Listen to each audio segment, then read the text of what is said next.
Quite honestly, the death of Tony Sparano really kind of threw things into a little bit of a downward spiral, only because of the fact that this guy was a type A personality. He was very innovative in the running game and had a strong voice in that room and had a strong voice with me. So, yeah, I do feel like we lost a little bit of our identity, and, we're going to get that back.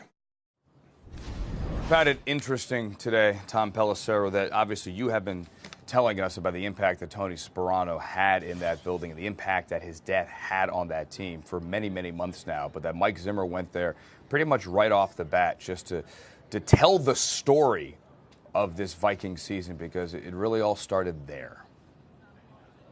It really did, Andrew. This came just right before training camp began in July, and so you had multiple layers to this. You had the emotional component for players who took a day off from camp to go to the memorial service for Tony Sparano, as well as for Coach Mike Zimmer, who had been close to Sparano for many years. That was one of his close confidants in the building. You also had staff shuffling that happened in the aftermath of that, as well as changes to the running game. Remember, they had a new offensive coordinator, John DeFilippo. Sparano was the one kind of marrying the entire thing together between the run and the pass. What happened was the Vikings ended up installing more or less a different type of running game. They did get away from their identity, as you heard Mike Zimmer saying there.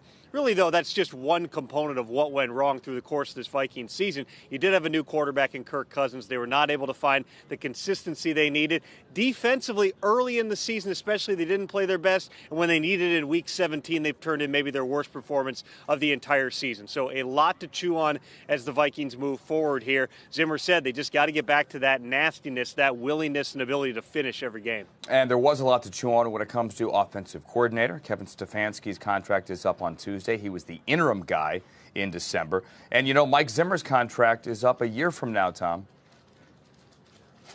Well, that's right, Andrew. Mike Zimmer said today that he would be comfortable playing out the last year of his contract. Cracked a little joke saying, free agent, right? Well, that's the truth of the matter here. Now, the Vikings certainly could pursue potentially a short-term extension. Ziggy and Mark Wilf, ownership, we talked about this on Monday, told the team when they got together in their final meeting that they believed in these guys, looked forward to competing for a championship. So when you're looking at the Vikings' target areas in this offseason, it starts with the offensive coordinator. Kevin Stefanski interviewed for the Browns' head coaching job today. My understanding is Stefanski and Zimmer will speak tomorrow, and Zimmer has already said he wants to have a decision before Tuesday when Stefanski's contract runs out about what they do in terms of offensive coordinator. There have been rumors about Hugh Jackson potentially coming back. He worked with Zimmer in Cincinnati. There also are several assistants around the league who have worked with Kirk Cousins before in his days in Washington. So they need an offensive coordinator. They do need an offensive line coach to marry that entire offense together. And, of course, you've got some decisions on the roster. Free agents like Anthony Barr and Sheldon Richardson, and certainly maybe above all else, Andrew, they need to fix the offensive line to protect Kirk Cousins, get that offense going. Right, run the ball more, sure. How about block better first, and then you can run the ball more, and maybe you'd be more comfortable dialing up those run plays as an OC. Thank you, Tom Pelissero, with some insight on the Vikings.